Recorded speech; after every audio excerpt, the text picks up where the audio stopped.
This one's worth documenting again. Welcome back, Troglodytes, to your daily dose of guitar information, the Trogly's Guitar Show. Today we're going to talk about the extremely rare finish Candy Apple Red Gold Base Coat Les Paul Custom. Does it look like a cheap refinish? Yes, but it's actually a significant part of Gibson's history. So Candy Apple Red, this finish was first prototyped by Gibson in 1981. The initial batch didn't end up turning out too good because of that whole orange peeling effect that we had just saw. So our headstock's clear finish, it's perfectly fine.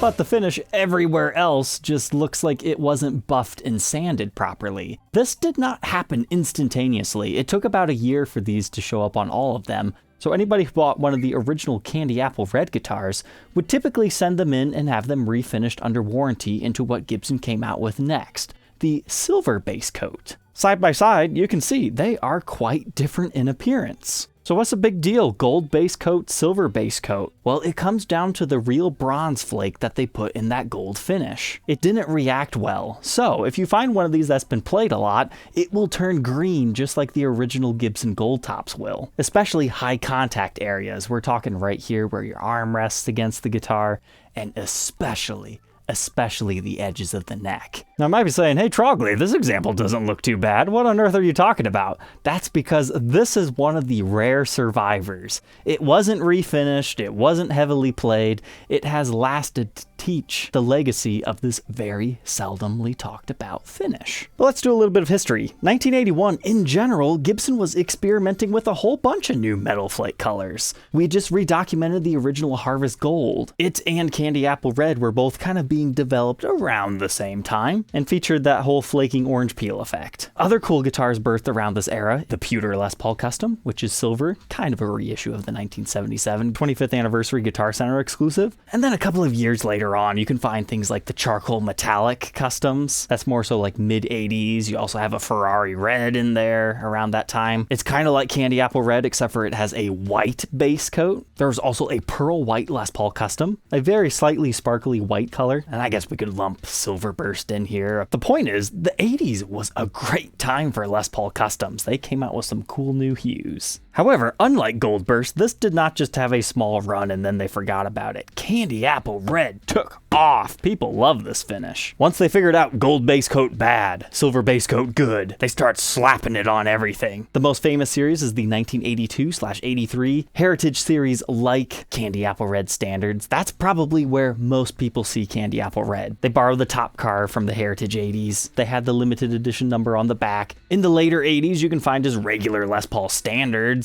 You can also find it on a custom shop edition, the Paul Firebrand Deluxe model. You can find it on the Gibson V2, as well as at least the E2 CMT. I found one of them that was bound like that. Haven't personally seen a regular E2, but that does not mean it doesn't exist. But don't forget about the early 80s Victory basses and the multi-voice series. The Gibson Sonics Artist would also utilize this color. You also had a small run of legitimate Gibson Flying Vs, not the strange carved ones. And it had a matching headstock. That is insanely cool for an 80s V. And also in the late 80s, you had straight up SG standards with this finish. And believe it or not, yes, you can find the silver base coat Candy Apple Red on a Les Paul Custom. The Mod Collection just used it on my 1954 reissue, Les Paul Sr. But this was the start of it all. It's the rarest version to find, let alone in any type of good condition. There's rumored to be, again, they say around 50 of these original gold base coat cars, but we can't necessarily verify or deny that. Honestly, I see these a lot less than the original Gold Bursts. All I can say is I've only seen maybe 4 in my time of collecting Les Pauls. But this one's extra cool because we got the posi lock strap locks. Unfortunately, not the 3-point bridge, but we do have the flip-out winding tuners on this one. And being a very late 1981, this will still have the maple neck, which is 3 pieces, and we still have the volute. That starts to go away literally in a couple of months. But ultimately, would I suggest one of these for somebody who wants to gig it and keep it looking relatively nice? No. As soon as you start sweating on it, it's going to start falling apart. But at the same time, it does give a cool vibe, but maybe don't buy a mint condition example like this. But honestly, this is a rare unicorn. You don't see them like this ever. So you're probably wondering, how did I get this one? I recently bought it back from Mr. Gold that we talked about in this episode. I sold it to him in late August of 2018. Unfortunately, I really don't remember where I got it prior to that, but it's another one of those guitars that I had to pay more money than I sold it for, and I don't regret it at all. In fact, I'm happy it went to him because, again, I was able to buy it back, and we had stayed in contact ever since. Some guitars you sell and you never get them back. This is one of those must-haves for the museum collection. Speaking of which, I have opened my museum to personal tours only at this point. Don't worry, I still plan on doing a public one that will be a lot less expensive, but if you want to help me build the museum and you want to see everything first and get a very unique experience, you can find information on my website. But without any further ado, let's go ahead and throw this one on the workbench to take a look at its parts and specs before we get to that playing demo.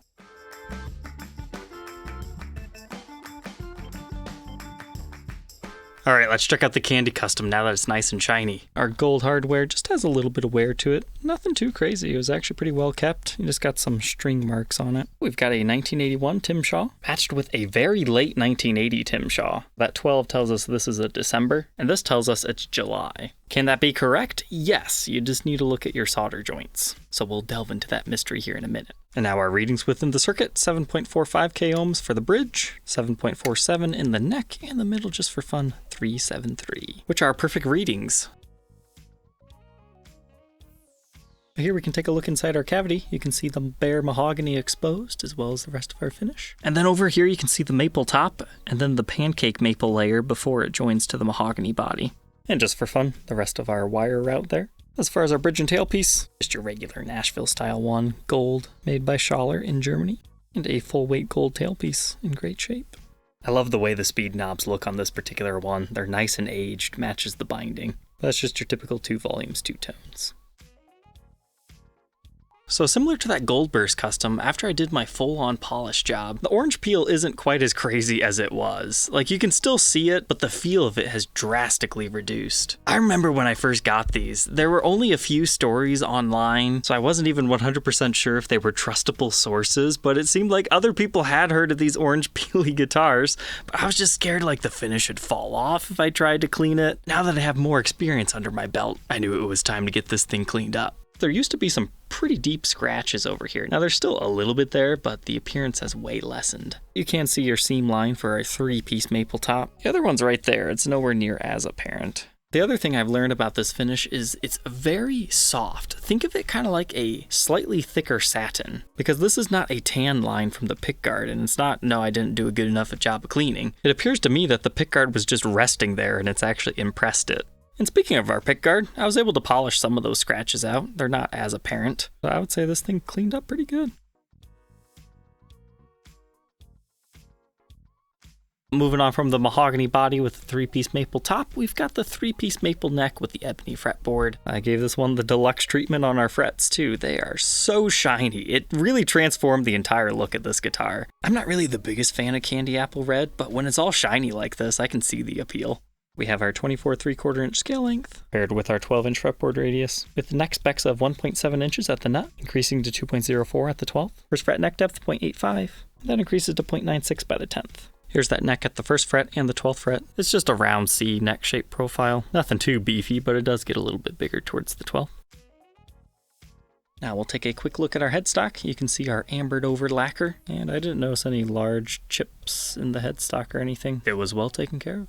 There are a couple of slashes in the binding over here though, as well as some impressions left by our truss rod cover. Here you can see the initials of the person who filed the frets at the factory, and our truss rod's in perfect shape. And here's a quick look at the cover itself. It's just your standard one.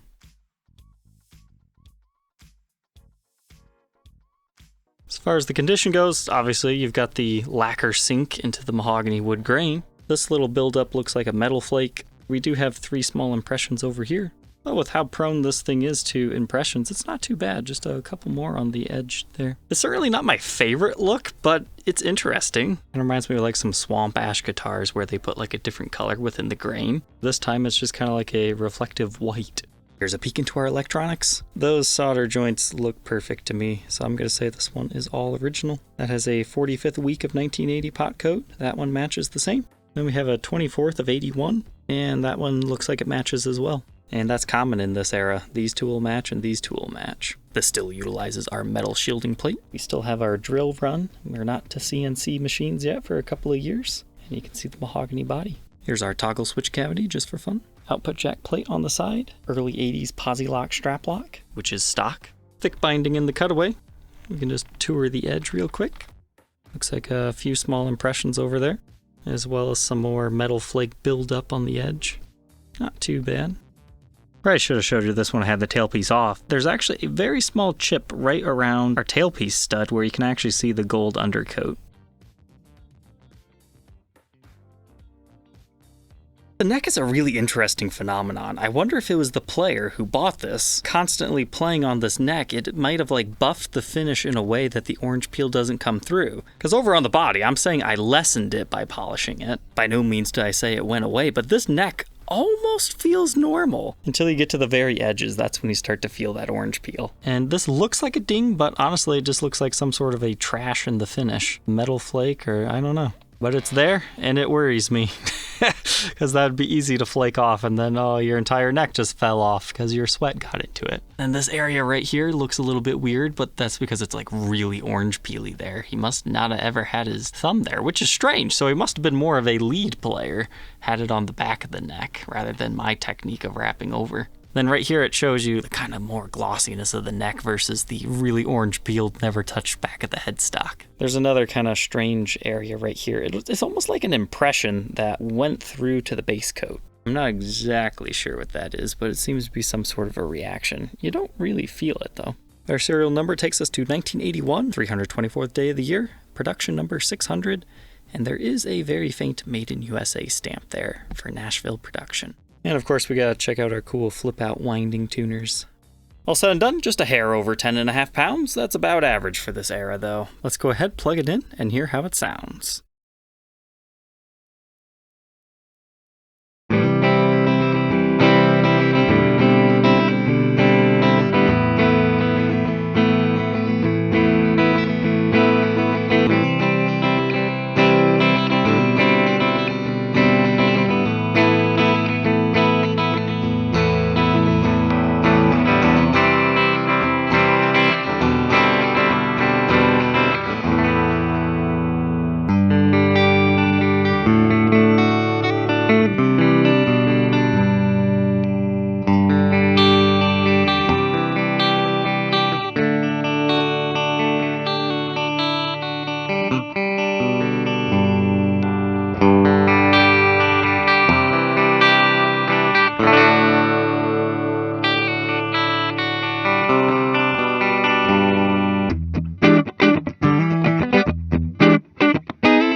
Now that we know about the original Candy Apple Red Gibson Les Paul Custom, what are my final thoughts? I can see why somebody never sent this one back to be refinished. It's not because they didn't care about the finish, it's because this thing is awesome. It's got that really nice classic rock tones to it. Now the Tim Shaw PAFs help with that, but this bridge pickup is fantastic. Love that. However, ultimately, would I suggest paying big bucks to have a Candy Apple Red original 80s custom? Only if you're a collector, because, you know, it's kind of a weird finish in its original state after the finish has cured. You'd probably be better off with like a Gibson custom shop reissue and just have them do it right now that they know how to do Candy Apple Reds. That said, this is a fantastic example, and I'm really happy to have it in my collection because, again, it was never my favorite one I've had, but, you know, it was part of the collection and it's a rare color from the 80s, so that's why I wanted it back. But now I think of this thing completely different now that it's been cleaned up and I've actually had a chance to really play it. I'd be curious to go back to my old review of this one to see if I had similar thoughts to it, or if it just comes down to my mood, or is Montrose just that good of a band it'll make you love anything you play their music on. Alright, Troglodytes, I hope you enjoy your new guitar knowledge. Don't forget to like, comment, and subscribe, and we'll catch you tomorrow on the next one. Take care.